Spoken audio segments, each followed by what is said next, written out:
내가 결혼을 해야지 결심을 하고 한 게 아니다 보니까. 아, 네.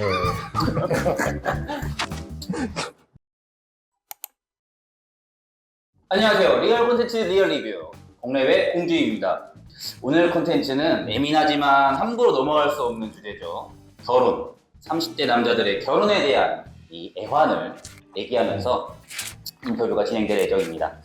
오늘 두 분과 함께하는 자리인데요. 우리 윤님은 30대 중반의 이혼 남자, 그리고 우리 현님은 30대 중반의 기혼 남성. 저도 미혼이고 이혼 2명, 그리고 기혼 1명, 30대 남자들의 이 결혼에 대한 생각을 좀 나눠볼까 합니다. 3명 모두가 30대 이 한국에 살고 있는 평범한 남자라고 생각이 되는데요.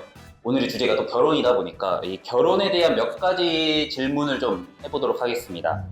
두 분께서 이제 질문을 듣고 각자의 이제 생각들 아니면 속마음들 편하게 말씀해 주시고요. 두 분께서도 궁금한 게 있다면 저한테 바로바로 문의 주셔도 됩니다. 일단 첫 번째 질문으로 30대가 되고 나서 이 결혼이라는 단어가 갖는 의미가 있으실지. 결혼이 갖는 의미 1번 의무감. 의무감. 네. 20대는 뭐 상관이 없는 얘기일 수 있지만 30대부터는 의무감이 피부로 와닿는 시간이다. 네. 두 번째는 절실함. 절실함. 네. 이 시기를 놓치면 40대 노총각이 감정이 많이 낮아진다. 뭐 이 정도 두 가지인 것 같습니다. 현님께서는 어떠신가요? 평상시에는 결혼을 20대 때는 생각을 안 하다가 내가 굳이 하고 싶지 않아도 점점 이제 생각이 많아지는 시기가 이제 30대이지 않을까. 저도 20살 때는 결혼 생각이 없었고, 네, 30 때도 이때 해야지 이런 생각만 가지고 있었는데, 저도 이렇게 빠르게 결혼을 할 줄은 몰랐어요. 저희 결혼이라는 게 내가 해야지 마음 먹었을 때 잘 안 되고 해야 되나 할 때 된다고 하더라고요, 보통 주위에서. 생각이 없을 때 또 훅 들어오는 갑자기 느낌으로. 이렇게 또 기회가 생기고 이래버리죠. 그리고 이제 또 두 번째, 어찌 보면 이게 연장선인데요. 결심하게 만드는 가장 큰 이유가 무엇이라고 생각하실까요? 어떤 여자친구가 있을 때 이 여자친구랑 뭐 일정 기간을 만난 이후에는 계속 만날 것인가, 이제 뭐 헤어질 것인가를 생각하게 되고, 계속 만날 것이라면 나도 나이가 있고 이 친구도 나이가 있는데 결혼을 해야 하지 않나, 비혼주의가 있는 이상. 그렇기 때문에 결혼을 하게 되는 게 아닌가. 이게 가장 현실적인 이유인 것 같아요. 현님께서는 결혼을 하셨으니까. 결혼해야 되겠다는 결심이 저는 좀 의미가 잘 모르겠네요. 내가 결혼을 해야지 결심을 하고 한 게 아니다 보니까. 네. 그 부분에 물론 있어서 계획은 있었지만 이제 결혼할 때가 됐어 하고 그렇게 준비를 하고 하지는 않았어요. 이게 이제 결혼을 해야겠다 생각이 드는 거는 같이 지내다 보면 이제 연애가 아니라 내가 이 사람이랑 같이 살면서도 이렇게 행복하게 지낼 수 있을 것 같다. 그런 생각을 하게 되면 좀 결혼 생각이 들지 않을까. 이렇게 얘기를 또 들어보니까 그런 뭔가 계기가 옆에 있다면, 그리고 그게 내가 봤을 때 감당이 가능하고 책임이 좀 될 때 이런 마음 좀 결심이 생긴다.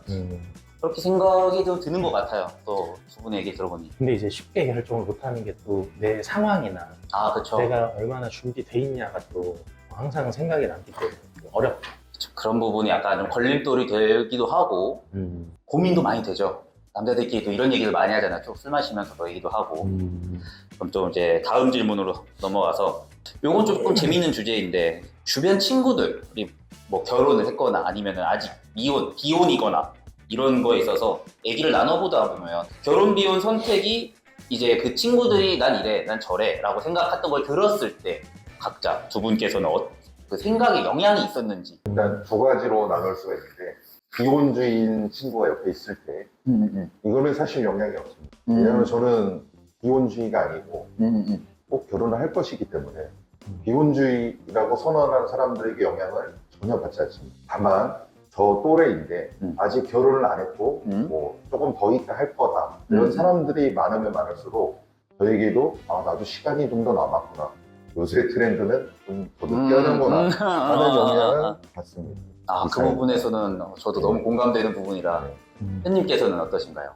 저도 주변에서 결혼을 하는 친구들이 점점 이제 생겨났을 때가 있는데 그때 이제 생각이 없었다가 이제 점점 나도 이제 결혼을 해야 될 나이인가 좀 그런 생각을 좀 영향을 많이 받고 비혼주의도 이제 윤님 말씀하신 것처럼 저도 마찬가지로 이게 비혼주의는 각각의 성향이 있고 네, 그건 이제 또 결혼이 이제 선택이다 보니까 뭐 그거에 대한 책임만 있는 거잖아요.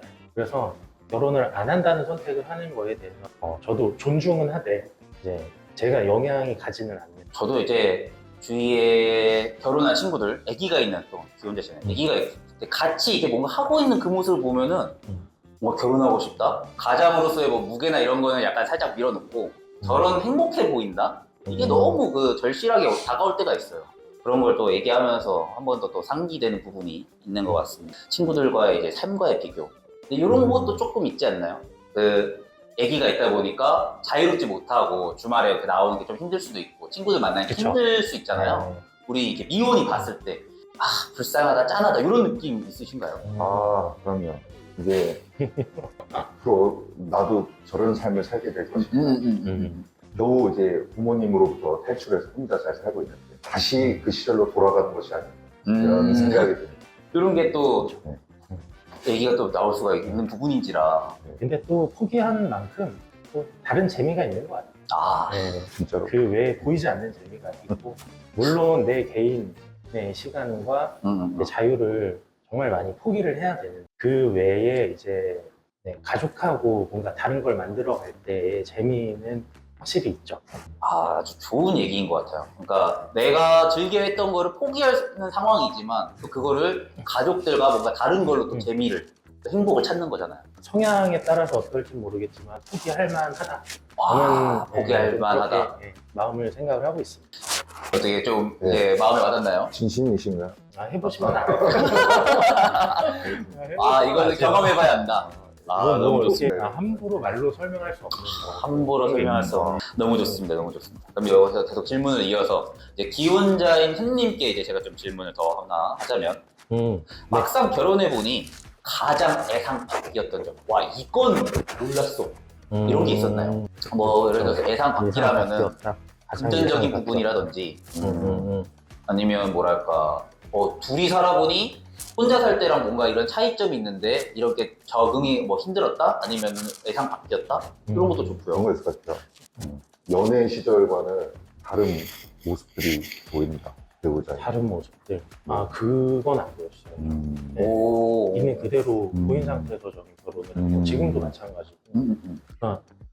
웬만한 건 다 예상을 해서 울먹이시는 것 같은데. 결혼을 하면 내가 이제 뭐 자유시간도 그렇고 금전적인 것도 이만큼 내가 포기해야 되고 이런 건 다 예상을 하고 결혼을 했던지라 근데 제일 예상을 못했던 건 이제 집안 간의 집안과 네, 집안 간에 그런 관계를 제가 경험을 못했다 보니까 맞아요. 이게 힘든 게 아니라 정말 새로운 경험인 거죠. 내가 챙겨야 될 가족이 하나가 더 그쵸. 늘어나는 거니까. 이 한국 사회에서의 결혼은 개인과 개인보다는 집안과 집안의 결혼이라고 보통 얘기를 하잖아요. 그만큼 집안에 대한 영향력도 있고 보여지는 또 그런 퍼포먼스들이 있고. 그래서 그런 신경은 제가 예상을 못했죠. 그렇죠. 특히 이 결혼식을 올린다는 식문화가 한국에 조금 까다롭잖아요. 왜냐면은 굳이 그 큰 돈을 잠깐의 30분을 하기 위해서 하는데 그게 내 지인은 소수고 부모님 지인들, 그러니까 부모님께 잘 보일 수 있는 그런 자리잖아요. 식 올렸을 때는 어떠셨어요? 그런 뭔가 금전적인 압박이나 이런 건 전혀 별로 없으셨나요? 막 너무 이렇게 많은 걸 준비하고 하지를 못했다 보니까 저희도 할 수 있는 최소한의 일단 준비만 하고 이렇게 해서 마무리를 하자. 너무 거창하게 하지도 못했고 그랬다 보니까 이제 그 양가 부모님들 간에도 좀 마음이 좀 편한 상태였었던. 너무 이제 금전적인 부담을 가지고 하지는 않았던 것 같아요. 이게 미혼자 입장에서 결혼 과정이 요새 보면은 준비하는데 1년씩 걸리고 맞아요. 뭐 예약부터 해가지고 할 게 너무나 많고 청첩장 돌리는 것도 뭐 총모를 그쵸. 받아줘야 되고 돈도 좀 써야 되고. 돈도 이제 막 수천만 원이 든다 이런 것 때문에 상당히 좀 걱정이 되는 거지. 그냥 이게 수천만 원이 들어가는 건 맞아요. 어.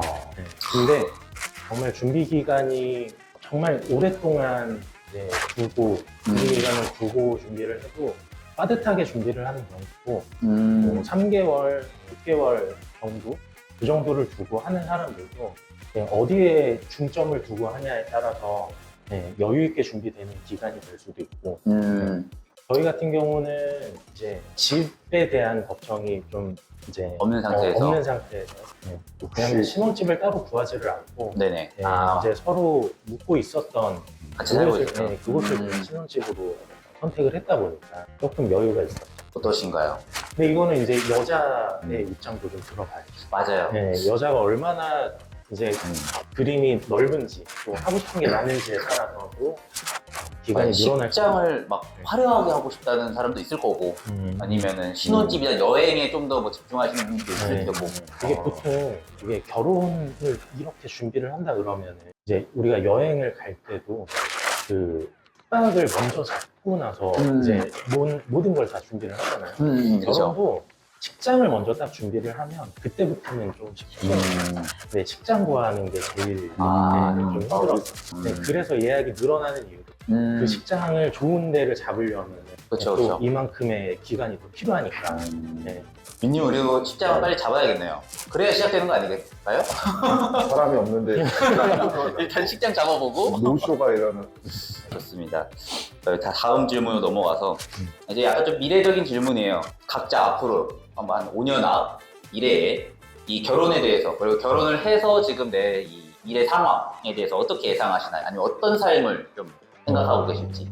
왜냐면 5년 뒤 나는 결혼을 했을 것이다. 뭐 이런 느낌으로. 나는 나이가 있기 때문에 5년 안에는 뭐 결혼을 해야 된다 라는 생각이 무조건 있고요. 5년 뒤를 딱 그려봤을 때 결혼을 했을 것이고 이제 어떻게든 집을 어디든 구해서 살고 있을 것이고 뭐 잘한 아이도 있을 것이고 네. 뭐 이제 가장 뭐 걱정되는 건 경제적인 부분도 있지만 지금 이제 자취방에서 혼자 자유롭게 살고 있는 이 삶이 끝난다. 결혼하기 전에 참 많이 편하게 놀자. 네, 뭐 이 정도고 5년 안에는 또 결혼을 해서 이런 모습으로 살고 있지 않을까 생각합니다. 우리 기훈이 씨 형님께서는 5년이 정말 빨리 갈 것 같아요. 그 시간이 체감이. 그러니까 저도 이제 아이가 생기고 나서 너무 빨리 갔다 보니 5년 뒤에는 그 이제 포커스가 애한테 많이 가지 않을까. 금전적으로도 그렇고 지금이야 이제 애가 많이 안 커서 좀 우리만의 좀 자유도 좀 있는 상태고 금전적으로도 좀 여유가 있는 5년이 지나면 아이한테 더 투자를 해야 될 것 같다. 그럼 여기서 약간 추가적인 질문에서 우리 혜님은 그러면 둘째는 어떻게? 지금 첫째는 있으시고 둘째 5년 뒤에 둘째? 첫째는 계획이 있고요. 오. 그러니까 저는 이제 첫째가 네.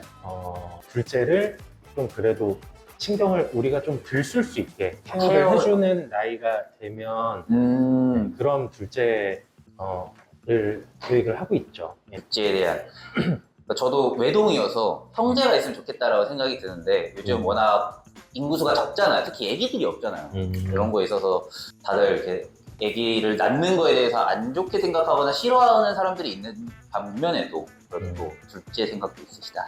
안 좋게 생각을 하는 것보다는 그러니까 둘째를 키울 만한 그 상황이 돼야 되는 여력이 돼야 되는 맞아요. 그게 제일 큰 걸림돌일 것 같아요. 맞습니다. 저는 최소 셋을 낳고 싶답니다. 오, 애국자. 원래 꿈은 육남매를 그런 꿈도 꿨었는데 경제적으로나 근데 그런 걸 원하는 부모님들이 많이 없기 때문에 그렇죠, 그렇죠. 어쩔 수 없이 그 현실 똑같은 고민을 한 명을 낳고 둘째도 고민 끝에 이렇게 분야마냐하는 그렇게 되지 않아요.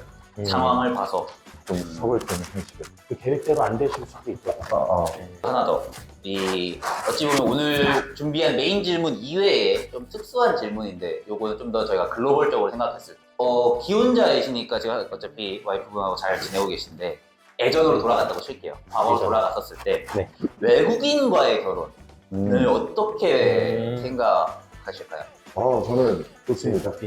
그 통계를 보면 전체 결혼의 15% 이상, 뭐 20% 가까이가 국제 결혼이나 맞아요. 그리고 뭐 마음이 중요하고 사람이 중요하고 다만 뭐 나중에 살면서 언어 문제로 걱정이 있다고 하는데 걱정은 되지만 뭐 그 사람만 좋으면 관계가 없어요. 저도 외국에 주변에 외국인하고 결혼하시는 분 봐가지고 이야기를 들어보면 이게 참 문화도 다르고 그리고 뭐 언어도 다르고 색깔도 다른 경우도 있는데 잘 맞더라고요. 네. 그러니까 저는 이제 경험을 못 해봤다 보니까 외국인과의 연애도 심지어 해본 적도 없어서 네, 잘 예상을 못하지만 그래도 할 수는 있을 것 같아요. 네. 그리고 마음을 먹으면 마음에 드는 그 이성을 만나면 할 수 있지 않을까. 저는 못 만나가지고 와이프 그러시면 안 되잖아. 그래서 모르시죠. 그렇게 생각하고 있구나라고 생각할 수 있기 때문에 네. 제가 말씀드리겠습니다. 링크 숨겨주세요. 오늘 이렇게 결혼이라는 주제 단 한 가지로 여러 가지 얘기를 나누면서 이제 두 분의 생각이 어떠신지 그걸 들으면서도 많이 도움이 되었습니다. 어떻게 오늘 인터뷰를 하면서 그리고 이런 대화를 나누면서 이 결혼에 관련된 질문들이 도움이 좀 되었을까요? 네, 원래 뭐 가지고 있던 생각이지만 이런 기회가 아니면 끄집어내서 저도 이렇게 정리할 일이 없는데 스스로 올 때 한번 정리하니까 좀 마음가짐이 한번 정리가 돼요. 30대 분들이 가지는 생각은 비슷하구나. 결혼을 했어도 그렇고 안 했어도 그렇고 그러니까 방향성이라든지 이런 것 좀 비슷하구나라는 느꼈어요. 저도 이렇게 들으면서 이렇게 관철할 수 있을 것 같아요. 예, 워낙 미디어나 이 바깥에서 외부에서 SNS나 뭐 한국 남자들이 결혼을 기피한다 안 한다라고 하지만 실질적으로 결혼을 해야 하는 이제 30대들은 하고 싶지만 뭔가 경제적 문제라든지 상황상 못하고 있는데 이런 부분에서 약간 나라에서 뭐 지원을 한다거나 아니면 그 사회 분위기가 그렇게 흘러간다면 결혼을 하게 되고 뭔가 자유롭게 형성이 된다면 오히려 더 미래에 더 좋지 않을까. 그 인구 문제나 이런 것도 있고 특히 우리가 이제 만남으로써 여성을 한국인, 뭐 외국인 누가 되었던 간에 이렇게 좀 행복한 삶을 사는 데 있어서 결혼이 1번이 되지 않을까라고 생각이 드는 하루였습니다. 오늘은 그러면 이렇게 인터뷰를 마치게 되면서 카메라 한번 봐주시고요. 이렇게 종료를 하도록 하겠습니다. 감사합니다. 하나, 둘.